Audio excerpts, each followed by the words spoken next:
In September of 2022, Hurricane Ian made landfall on the western coast of Florida. As it ripped across the state, it brought with it heavy rainfall and destructive winds. With retention ponds and swamps overflowing, a low-lying section of this apartment complex was inundated with floodwater, and following the storm, it was left completely abandoned.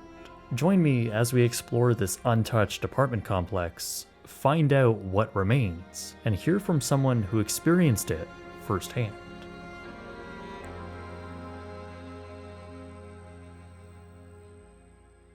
Just standing here in the front area, this complex is so vast. It goes all the way that way and way back that way, and then also that way too. This is just a massive complex.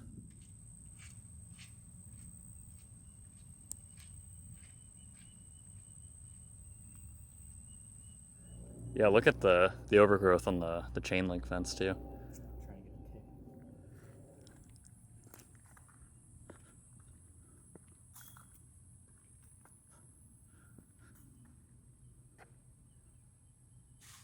It's very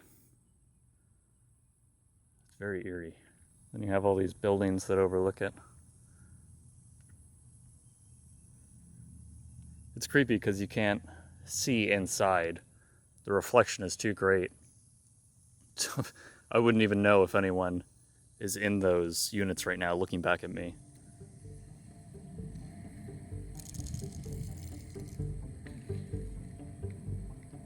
This complex was built back in 1974, and at the time, it was a pretty massive multi-family apartment complex, mainly targeting students at the nearby university. 36 lodging buildings make up the 22-acre property, and there are over 400 units overall. Through the decades and after its construction, the complex would change hands and names a few times, most recently in 2014 when it was sold for $21.3 million.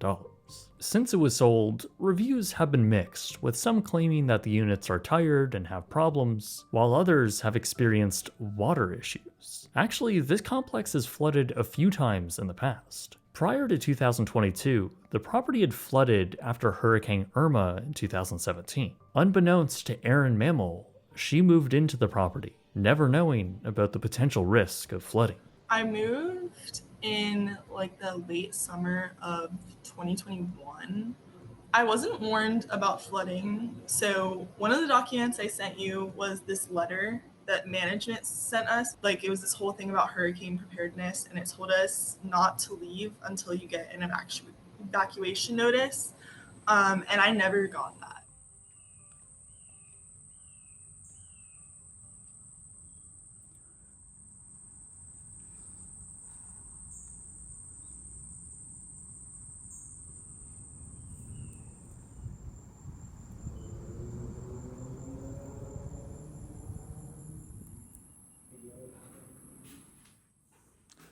That is strange. I know. Wonder why. It's bolted. God, there's hornets in here. Wonder what all this writing is on the walls here. When they were fixing it up, I wonder if they were jotting stuff down for reference.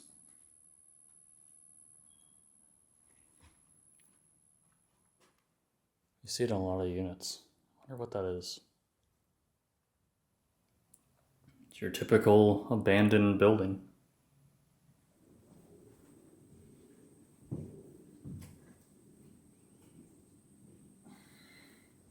Well, there's the stream of water coming from the pool area. Hey. This is insane. Oh my God. Look at this. Oh my God. Whoa. Welcome to the Cabana Room. This space offers a kitchen area with an oversized prep sink, microwave, and refrigerator to cater to all your entertaining needs.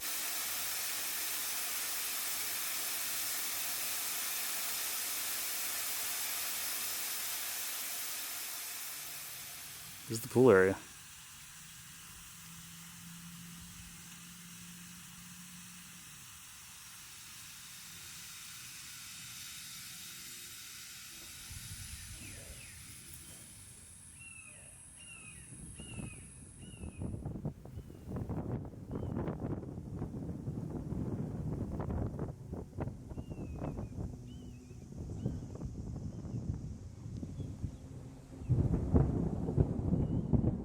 On September 29th, 2022, Hurricane Ian crossed over the Florida Peninsula, bringing 75-mile-per-hour winds and dumping over 16 inches of precipitation over certain areas. This flood-prone complex, backing onto a swamp, quickly became inundated with rising floodwater. Around 20 buildings were affected by the rising water, some getting just a few inches, while others on the west end of the site were completely swamped.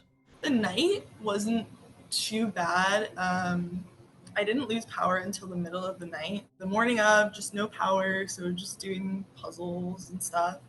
And then water came in, and I wasn't really that worried about it. I just put towels by the front door, and then the towels started getting soaked, ran out of towels, and then it kept coming in. Water kept coming in. So I was like calling my parents, asking them what they think, and they just told me, come home, because it was getting to our ankles, and I could see the water wasn't going to stop. And then I just had like my little bag of stuff that I was carrying over the water. And I was like just basically like almost swimming through because it was probably like waist level. I saw the fire truck coming in.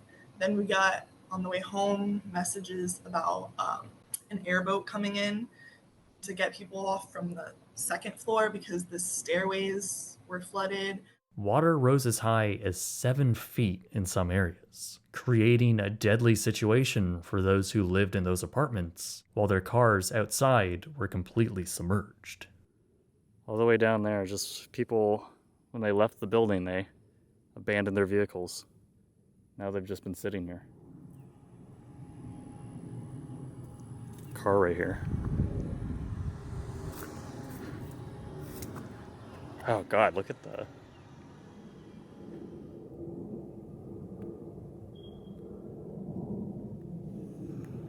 Some of the vehicles, which you can identify in the aerial photos of the complex, like this PT Cruiser, were just left here abandoned after the complex was shuttered. In fact, now, abandoned vehicles dot the otherwise barren parking lots. This thing, look how it's weathered.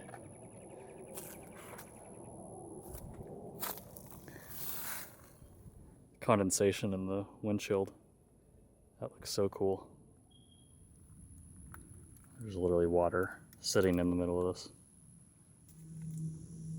How nasty that is. This is what Florida weather does to a car with its doors open.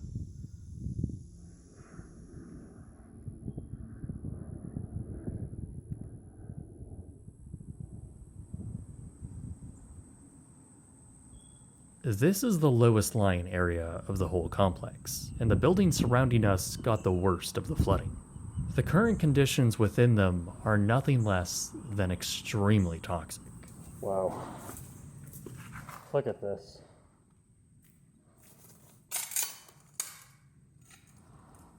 The first floor units are caked in thick black mold with a little air circulation. Today was an extremely hot day. It had reached over 100 degrees Fahrenheit, so the air inside these units were as bad as you can imagine.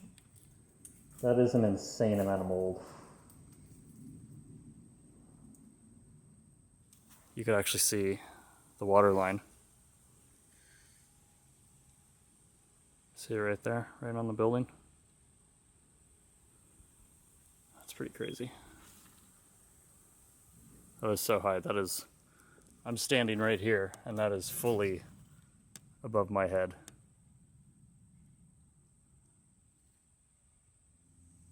So you could see, look on that door there. That's where the water line was, right at the top of that door. That is a staggering amount of water. This whole thing, majority up to that point, was completely submerged. Just going up to film the conditions through the cracks in the windows required a respirator. It's truly hard to believe these were ever occupied by anyone.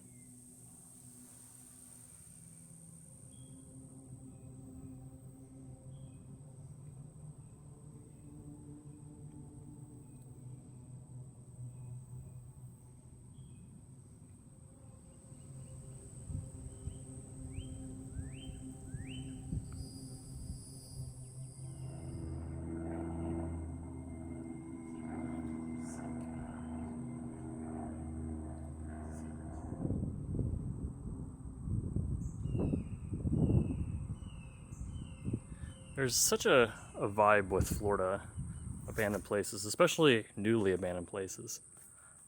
It feels like tropical storm has just come in and blown around some leaves, and time has passed and the grass has gotten long. But everything else seems like it's sort of in isolation. It's all very still, and feels like there's something wrong. It's pretty bad that there's carpet in here. Oh, wow. Those are ready to fall right off. The whole countertop is pulling away from the wall. Yeah, it's completely broken down. Oh.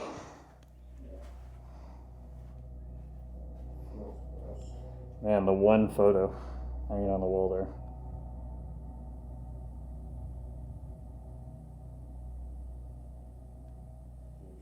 That is horrifying. Can you imagine laying on that right now?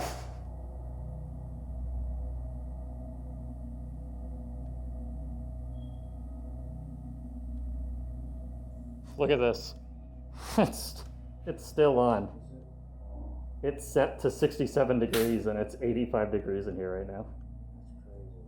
Out of all of this thing is still on. In this room of filth and mold. Oh yeah, look at the door itself is collapsing.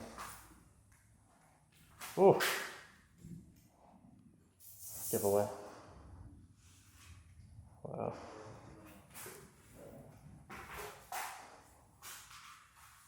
Holy crap, this is...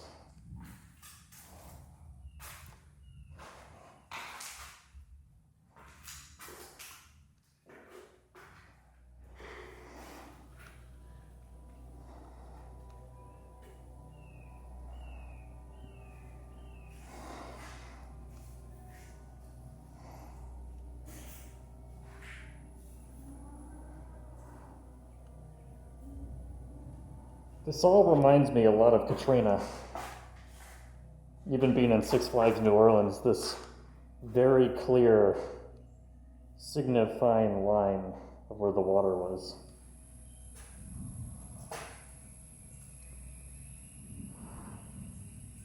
Following the flood, the apartment complex would ultimately terminate the leases of the majority of its residents, Erin being one of them.